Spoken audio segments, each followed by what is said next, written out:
Halo guys, apa kabar? Hari ini kita akan bedah fenomena yang cukup menarik. Mungkin bisa dibilang panas ini bro. Sebuah game RPG open world berjudul Ananta yang di satu sisi disambut antusias luar biasa oleh gamer. Tapi di sisi lain, bikin sebagian orang, terutama media seolah kebakaran kumis. Ayo kita bahas kenapa game ini jadi sorotan. Dan kenapa reaksi mereka ke game ini yang menurut aku konyol sih. Beberapa waktu lalu, muncul trailer gameplay terbaru dari Ananta. Dan jujur aja, trailernya itu keren. Kita bisa lihat sendiri bagaimana trailer ini langsung meledak di YouTube. Dengan hampir 3 juta views dalam 5 hari aja setelah diupload. Nggak hanya itu, rasio like dan dislike juga menunjukkan dukungan yang sangat positif dari penonton. Saking gedenya antusiasme buat game ini, udah ada lebih dari 14 juta orang yang pra-registrasi bro. Game ini bahkan dijuluki sebagai anime GTA. Tapi ya, begitulah dunia game modern. Setiap ada sesuatu yang menjanjikan, pasti ada aja yang kepanasan. Mencari-cari alasan buat nggak suka sama game ini. Dan Ananta ini jadi target empuk. Kenapa? Mungkin karena kombinasi yang cukup berbahaya buat sebagian orang. Gadis anime plus kesenangan. Bisa dibilang fan service lah. Nggak tahu kenapa, formula ini seringkali buat orang-orang marah, terutama jurnalis game dan media sosial. Ananta ini bukan sekedar GTA versi anime. Game ini rupanya mengambil banyak aspek sukses dari game lain dan menggabungkannya jadi satu. Normalnya mungkin ini jadi hal yang sangat menarik kan? Tapi nggak bagi para orang-orang yang nggak bisa lihat kita senang dikit aja. Beberapa fitur yang paling disorot adalah interaksi yang mirip polisi. Ada mekanik di mana kamu bisa melakukan interaksi mirip polisi, termasuk menangkap orang, menggeledah tubuh, tes narkoba, dan menerbitkan tiket denda. Sebuah fitur yang menurut aku cukup berani, dan jarang ditemuin di game kayak begini. Sistem kencan. Bener banget. Ada sistem kencan di Ananta. Dan ini, sepertinya udah bisa ditebak, akan memancing tuduhan incel, predator, fasis, dan entah apa lagi dari para kritikus-kritikus ini. Mereka pasti nemuin cara deh buat nyebut pemain game kencan sebagai fasis. Biarpun gak ada hubungannya sama sekali bro. Salah satu tuduhan paling konyol yang dilayangkan ke Ananta adalah game ini tuh game gacha. Para jurnalis dan orang-orang media sosial langsung berasumsi game ini game gacha karena ada karakter anime dan konsep open world. Padahal Ananta itu gratis dimainin, free to play. Dan bukan game gacha tradisional kayak Genshin. Pembelian dalam game hanya sebatas kosmetik, seperti furniture, mobil, dan pakaian. Jurnalis game zaman sekarang itu kreatif-kreatif ya. Kayak The Gamer contohnya. Mereka bisa buat artikel kayak gini. Ananta bukan GTA 6 versi anime, tapi sebuah game gacha yang miskin kreativitas. Mereka buat ini tanpa dasar fakta yang kuat. Dan yang lebih kocak, artikel ini ditulis tahun 2024. Kita belum tahu game gacha atau bukan, tapi mereka udah bilang Ananta game gacha yang miskin kreativitas.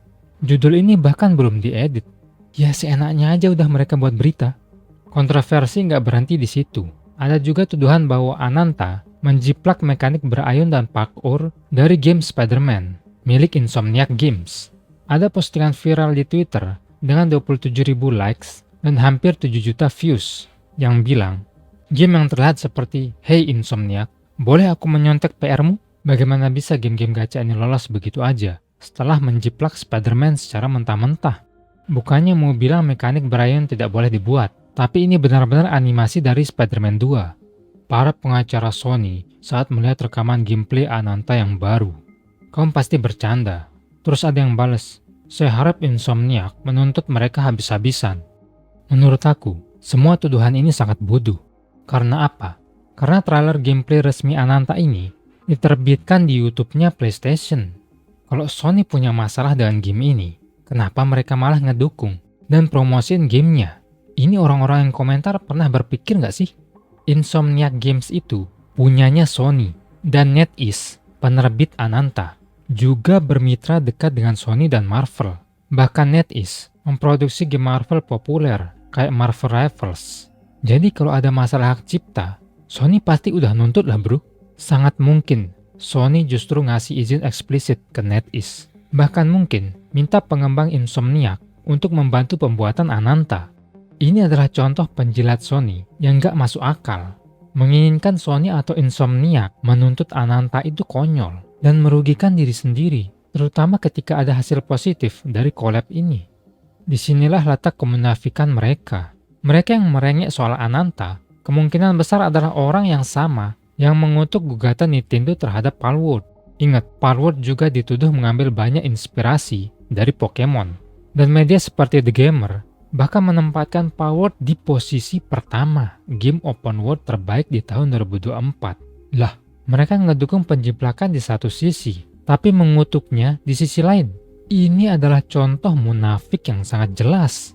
Di sebuah balasan, Grooms menjelaskan bahwa Blizzard yang dulu itu tidak pernah original. Formula kami adalah mengambil apa yang berhasil dari game lain dan menggabungkannya, lalu menambahkan sedikit cita rasa unik di atasnya. Cuma sedikit aja, dan itu berhasil. Ananta hanya melakukan apa yang dulu dilakukan oleh Blizzard. Ini adalah praktik yang sangat normal dalam industri game, mengambil inspirasi dari game lain, melihat apa yang berhasil, dan mencoba menggabungkannya ke dalam game kamu itu hal biasa, selama kamu nggak menjiplak seluruhnya. Terakhir, ada juga kritik terhadap fanservice dalam Ananta. Ini udah mulai terlihat dengan screenshot yang dibagikan Grooms. Di screenshot itu mengatakan, bisa kita bicarakan fakta bahwa terlalu banyak karakter yang mendapatkan fanservice. Contohnya Dila. Apa dia benar-benar memakai kostum? Kelihatannya dia malah memakai plastik. Mekanika juga punya beberapa bagian yang terbuka. Tolong beritahu pendapat kalian semua, dan kita harus saling menghormati ya. Terima kasih sudah membaca. Dan Grooms membantah itu dengan mengatakan, tidak, jauhi Ananta. Tipe concern trolling seperti ini udah gak mempan lagi. Dan seharusnya nggak ditoleransi.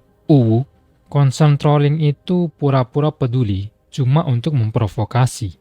Tapi ayolah, kita nggak perlu merengek soal fanservice di Ananta. Sangat jelas bahwa game ini memang mencoba menarik target pasar tersebut. Kalau ada yang nggak suka dengan pakaian terbuka dalam game, udah lu main The Veilguard sama Ghost of Yoti aja sono. Atau nggak usah beli gamenya. Sesederhana itu. Kita nggak akan membiarkan segelintir orang mencoba mengubah cara penyajian game untuk mayoritas pemain yang nggak punya masalah dengan hal tersebut. Jadi, begitulah. Ananta adalah contoh sempurna bagaimana sebuah game bisa menjadi sangat menjanjikan, menarik perhatian jutaan gamer, namun pada saat yang sama memicu kontroversi dan kritik yang seringkali nggak berdasar dari pihak-pihak tertentu. Ini adalah cerminan dari betapa sensitifnya industri game sekarang, di mana hal-hal yang dulu dianggap normal, seperti mengambil inspirasi atau menyajikan karakter anime, bisa langsung jadi bahan bakar untuk kemarahan dan tuduhan yang gak logis. Bagaimana menurut kalian? Apakah kalian setuju dengan pandangan ini? Atau justru punya sudut pandang lain? Tulis pendapat kalian di bawah. Kalau kalian suka video kayak gini, jangan lupa like dan subscribe, dan cek video yang lain. Semoga kalian menikmati videonya and see you guys next time. Peace.